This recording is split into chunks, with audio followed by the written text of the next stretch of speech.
नमस्कार। आज हम आपको बताएंगे कि जीना डायोड का वोल्टेज कैसे पता लगाते हैं। ये सिंपल सर्किट है और ये सेटअप है। ये 9 वोल्ट बैटरी है जो कि ये है। ये 1 किलो ओम का रजिस्टर है जो कि ये है। ये जीना डायोड है जिसका ये कैथोड है, ये एनोड है। ये जीना डायोड अभी हमने लगाया नहीं है और यहाँ पे 2 मल्टीमीटर हमने लगाए हैं, मगर एक ही की ज़रूरत है। हम बताएंगे आपको कि 2 क्यों लगाए हैं। और मल्टीमीटर का रेड वाला, देखिए ये रेड वाला है ना, ये लंबे लंबे वायर हमने बंच बना दिया है, वो यहाँ जा रहा है। जो ब्लैक वाला टर्मिनल है दोनों का कॉमन, वो इस लंबे लंबे तार से ये नीचे जा रहा है। इस सर्किट में करंट ऐसे बहेगी तो ये मल्टीमीटर इस जीना डायोड का वोल्टेज पढ़ लेंगे। अब यहाँ पे हमने जीना डायोड यहाँ नहीं लगाया है, सर्किट में है, तो ये दोनों मल्टीमीटर इस बैटरी का वोल्टेज पढ़ रहे हैं। ये पढ़ रहा है 8.74, ये पढ़ रहा है 8.48। ये रीडिंग अलग अलग हैं। वो इसलिए क्योंकि जो हमारा ये मल्टीमीटर है ये बढ़िया क्वालिटी का है, ये एक्यूरेट रीडिंग पढ़ता है, ये कम एक्यूरेट रीडिंग पढ़ता है। तो सही रीडिंग है 8.48 वोल्ट। तो हमने ये दिखाने के लिए 2 मीटर लगाए कि मल्टीमीटर रीडिंग जो पढ़ रहा है वो कितनी सही है। वो डिपेंड करता है कि मल्टीमीटर की एक्यूरेसी क्या है। अगर आपके पास बढ़िया मल्टीमीटर है तो बहुत ही अच्छी बात है, लेकिन अगर एरर वाला है जो थोड़ा कम एक्यूरेट है तो भी कोई समस्या नहीं है। आप क्या करिए कि एक बैटरी ले लीजिए, उस बैटरी का वोल्टेज अपने मल्टीमीटर से पहले पढ़िए और फिर कहीं जा करके सिर्फ एक बार अच्छे मल्टीमीटर से पढ़िए, तो आपको पता चल जाएगा कि कितने परसेंटेज आपका मल्टीमीटर एरर देता है। जैसे यहाँ पर ज़्यादा दे रहा है। फिर हमेशा जब भी आप इस मल्टीमीटर से रीडिंग पढ़ेंगे आप एक्यूरेट रीडिंग पता लगा सकते हैं। जैसे इस मल्टीमीटर में हमें पता है कि ये ज़्यादा दे रहा है, सही रीडिंग इससे थोड़ा सा कम होगी। देखिए यहाँ पे हम जीना डायोड दिखा रहे हैं, उसमें यहाँ पर एक काले रंग की रिंग है, ये कैथोड है।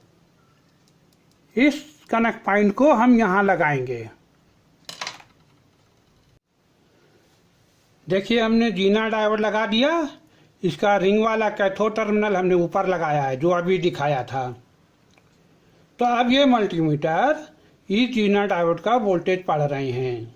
ये पढ़ रहा है 3.42, ये पढ़ रहा है 3.3 वोल्ट। ये एक्यूरेट रीडिंग है। लेकिन अगर आपने इसको कैलिब्रेट किया है, आपको पता था कि ये मल्टीमीटर थोड़ा ज़्यादा पढ़ता है, तो आप सही रीडिंग पता लगा सकते हैं। तो ये जीना डायोड है 3.315 वोल्ट का। हर जीना डायोड में थोड़ी टॉलरेंस होती है, तो अगर मार्केट से आप 3.3 वोल्ट लेंगे तो वो थोड़ा कम ज़्यादा भी हो सकता है। अब हम दूसरा जीना डायोड लगा के देखेंगे। अब देखिए हमने दूसरा जीना डायोड लगा दिया, तो ये जीना डायोड है 5.74 वोल्ट का है इस मल्टीमीटर के हिसाब से, और इस मल्टीमीटर के हिसाब से है 5.57 वोल्ट। ये ज़्यादा एक्यूरेट है। ये मल्टीमीटर हमारा हमेशा थोड़ा ज़्यादा पढ़ता है। हमें पता है अगर ये नहीं होता तो भी हम सही रीडिंग निकाल लेते, क्योंकि हमें पता है कि कितना ज़्यादा ये रीडिंग पढ़ता है। अब हम क्या करेंगे कि एक जीना डायोड ऐसा लगाएंगे जिसकी वैल्यू वोल्टेज बैटरी के वोल्टेज से ज़्यादा है, तब देखें क्या होता है। अब हमने एक ऐसा जीना डायोड लगा दिया जिसका वोल्टेज बैटरी के वोल्टेज से ज़्यादा है, तब ये काम नहीं करेगा। ऐसे सर्किट के लिए ज़रूरी है कि बैटरी का वोल्टेज जीना डायोड के वोल्टेज से ज़्यादा हो, कम से कम 1 या 2 वोल्ट। जैसे अगर ये 12 वोल्ट का है तो यहाँ पे कम से कम 13-14 वोल्ट होना चाहिए।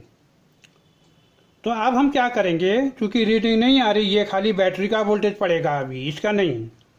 हम यहाँ पे 2 बैटरी लगा देंगे। तो हम 2 बैटरी लगाते हैं और देखते हैं क्या रीडिंग आती है इसकी। अब मैंने एक और 9 वोल्ट की बैटरी इसके साथ सीरीज में लगा दी।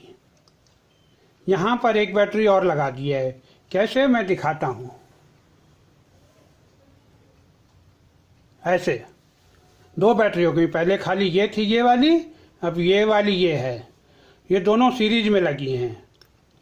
तो अब ये हो गया 9 और 9 18 वोल्ट। अब ये रीडिंग पड़ रहा है जी। जो जीना डायोड था वो हमारा है 11.6 वोल्ट का। पहले एक ही बैटरी थी 9 वोल्ट की, तो उसका वोल्टेज इससे कम था, तो रीडिंग सही नहीं आ रही थी। अब 18 वोल्ट जीना डायोड के वोल्टेज से ज़्यादा है तो आपको रीडिंग मिल रही है।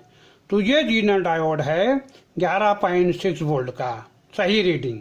इसके हिसाब से 11.96 आप कम कर सकते हैं, क्योंकि आपको पता है ये मल्टीमीटर, या मुझको पता है कि ये मल्टीमीटर हमारा ज़्यादा रीडिंग देता है और कितना कम करना है। तो इस प्रकार से हम जीना डायोड का वोल्टेज पता लगा सकते हैं। इस रेजिस्टेंस की वैल्यू इतना ज़्यादा इम्पोर्टेंस नहीं रखती। आप 2 किलो ओम भी लगा सकते हैं, थोड़ा आगे पीछे भी कर सकते हैं। अब आज यहीं समाप्त करते हैं।